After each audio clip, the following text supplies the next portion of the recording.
है। निकाह सुनो, निकाह इबादत है, मगर कैसी इबादत है ये तुम्हें बताऊं। दुनिया में सबसे पहली इबादत को अगर तलाशो आप कि कौन सी इबादत है, तो नमाज भी बाद में आई, रोजा भी बाद में आया, ज़कात हज इसका हुक्म भी बाद में आया, सारी इबादतें बाद में आई, मगर निकाह एक ऐसी इबादत है जो सबसे पहले आई है। और कहां आई है,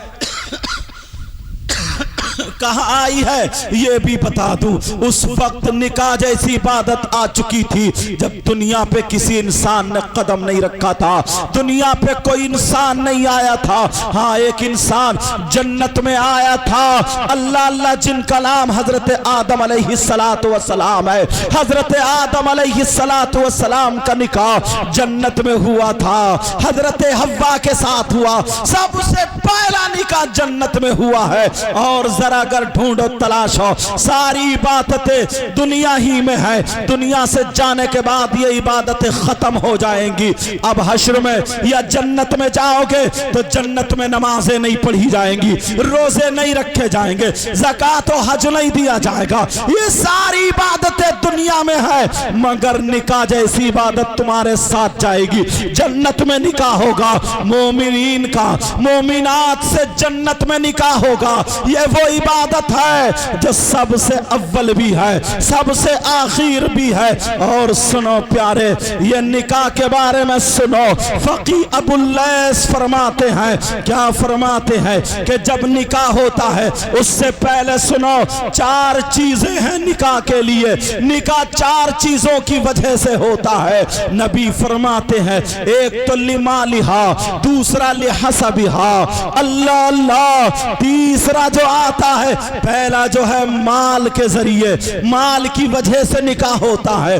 दूसरा उसकी शराफत और खानदान, हसब और नसब के जरिए से होता है, उसकी वजह से होता है। और तीसरा ले जमालिहा, उसकी खूबसूरती की वजह से होता है। और चौथा जो होता है लिदीनिहा, लड़की के दीन की वजह से होता है। अगर रिश्ता होता है, जो निकाह होता है, तो या तो लड़की के माल की वजह से, या फिर लड़की के खानदान की वजह से, या फिर लड़की के दीन की वजह से, अल्लाह अल्लाह, या फिर लड़की की खूबसूरती की वजह से। ये चार वजह हैं।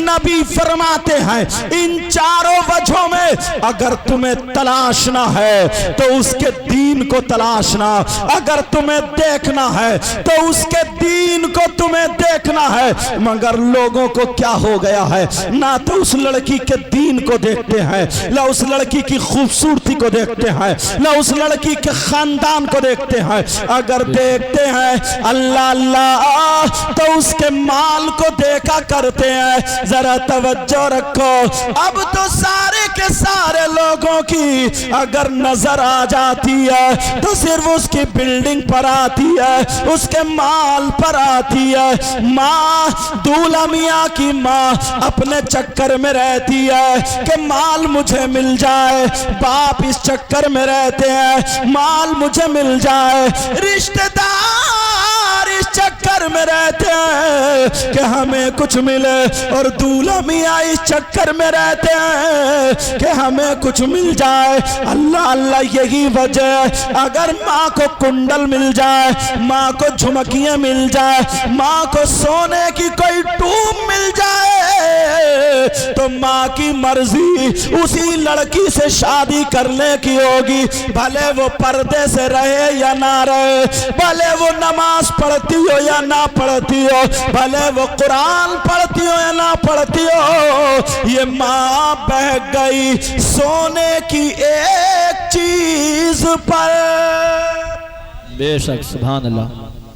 माँ को क्या देखना, माँ ने देखा कि जितनी लंबी झुमकी है उतना ही पक्का रिश्ता है। बाप इस चक्कर में रहता कोई सोने की अंगूठी मिल जाए। लड़की वाले भी कम चालाक नहीं है, सबसे पहले अम्मा अब्बा को बांध देते हैं मोटी रस्सी से, सोने की अंगूठी दे करके और वो झुमकियां दे करके। जबकि मर्द को सोना पहनना जायज नहीं, मर्द को सोना पहनना जायज नहीं। मगर बूढ़े मियाँ को भी पता, सोने की अंगूठी मर, बोले लड़की बहुत अच्छी है, रिश्ता बड़ा अच्छा, क्यों सोने की जो टमका फिर रहा, एक चांदी की अंगूठी पे बिक गए। और लड़का इस चक्कर में रहता कि यार कहीं से 4 पहियों की हाथ आ जाए। फहीम भाई तुम्हारा मामला तो नहीं ऐसा? नहीं, अल्हम्दुलिल्लाह। नबी फरमाते 4 चीजों की वजह से निकाह होता है। कितनी वजहों से बोलो? 4 वजहों से। माल, हसब व नसब, खूबसूरती और दीन। आका फरमाते इन चारों में से दीन को फौकियत दो, और दीन के साथ साथ अगर खूबसूरती मिल जाए तो अल्लाह का शुक्र अदा करो, और खूबसूरती और दीन के साथ साथ अगर हसब व नसब भी मिल जाए तो अल्लाह का शुक्र अदा करो, और उसके साथ साथ अगर माल भी मिल जाए तो और अल्लाह का शुक्र अदा करो। मगर भिखारी मत बनियो। माल मिलने का मतलब भिखारी नहीं बनना। इतने रास्ते निकाल लिए हैं, इतने रूट निकाल लिए हैं कि मांगता भी नहीं और छोड़ता भी नहीं है। मांगता भी नहीं है, पहले ही अगर रिश्ता लेने जाएगा लड़की का, मांगने जाएगा, कोई लड़की को नहीं देखता, सीधा अम्मा के जुमले ऐसे मिलेंगे कि सब लोग समझ जाएंगे कि हाँ ये भिखारन आई हुई है। उसके जो मेरे बेटे का वहां से रिश्ता हुआ, वहां अल्टो मिल रही थी, वहां वैगनार मिल। अल्टो मुझे इसलिए ज्यादा याद है क्योंकि मेरी भी अल्टो ही है, समझे कि ये वैगनार मिल रही थी, और वहां कौन कौन सी कारें, इतने नाम याद नहीं मुझे, कि वो वहां मिल रही। मैंने मना कर दिया, मुझे नहीं चाहिए, और मेरे बेटे के नसीब में होगी तो मुझे यहां से भी मिल जाएगी। अब उसका दिल धड़क रहा कि नसीब में होगी तो मिल जाएगी। मांग ही रही है ये भिखारन, मांग रही, अच्छे लफ्जों में मांग रही है। ये देखते थे, अब कहां ये चीज है? पहले ना, और अब तो अगर मौका मिलता किसी का भी रिश्ता कटवा डालता हो। जरा सी भांज किसी की बेटी का अगर अच्छा रिश्ता हो जाए ना, इस दौर में 1 साल 2 साल रिश्ता चलना बड़ा मुश्किल हो जाता, क्योंकि इतने कीड़े घूम रहे हैं, इतने कीड़े पता नहीं कहां से पड़ जाए। पहले 10-10 साल रिश्ते हो जाते थे, बचपन में रिश्ते हो जाते, आखिर तक कोई भांजी मारने वाला ही नहीं था। और अब तो किसी औरत को पता चला फलाने की लड़की का अच्छा रिश्ता हुआ, इसके पेट में दर्द, सीधी गई वहां पहुंच गई पता लगाने, इधर देखा उधर देखा, बोली तुम कैसी हो, कितने बच्चे हैं? कहा 3 बच्चे। कितने बेटे? कितनी? 1 बेटी 2 बेटे। कितने बड़े? कहा होगा 22-23 साल का बेटा। अच्छा, रिश्ता हो गया कहीं? और सब कुछ मालूम है इसको, डिटेल निकाल के आई है पूरी, कहां से घेर के ला रही है। बोली रिश्ता हो गया? कहां हो गया? कहां? कहा उस जगह हुआ। कहा अच्छा, उस लड़की के साथ हुआ है? कहां? कहा उसको दौरे पड़ते थे, वो तो ठीक हो गई। वैसे रिश्ता बड़ा अच्छा, कर लो, खाक कर लो, तूने रेड़ा मार दी थी। रिश्ता कटवाने के लिए इतना ही काफी है, दौरे पड़ते थे, और फूंक फांक के चली गई, कह के चली गई। तौबा तौबा तौबा तौबा, क्या हालात बन चुके, कैसे हालात। पहले जमाने के लोग ऐसे नहीं थे। अगर किसी की बेटी का रिश्ता होता था तो लड़के वाला उसके दुश्मन को ढूंढता था, ये बताओ इसकी लड़ाई किससे? तो जिससे लड़ाई होती थी, दुश्मनी होती थी, उसके घर जाके उसकी लड़की के बारे में पूछता था, मैं अपने बेटे का रिश्ता कर रहा हूं, बताओ वो कैसा। तो दुश्मन जो होता था ना, दुश्मन, वो ये कहता था सुनो जी, मेरी उससे 1 साल से बोलचाल नहीं, मैं उसको नहीं बोलता, वो मुझसे नहीं बोलता, मिल गया तो सर फाड़ दूंगा। मगर बात सच्ची ये है, बेटी में कोई कमी नहीं।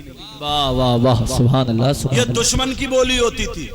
और आज सगा भैया अपनी बीबी के चक्कर में आकर के आंख दबा के कर लो, ऐसे करके भाग गया सगा भैया, भतीजी के ताल, ऐसी भी बातें आई हैं। अब जो सगा भैया मोहल्ले वाले का डर लगा रहता, डर कि बेटी का रिश्ता हो गया, 1 साल तक चलना बड़ा बेचारा, बड़ी चारों तरफ से घेर घार के रिश्ते को रोके हुए।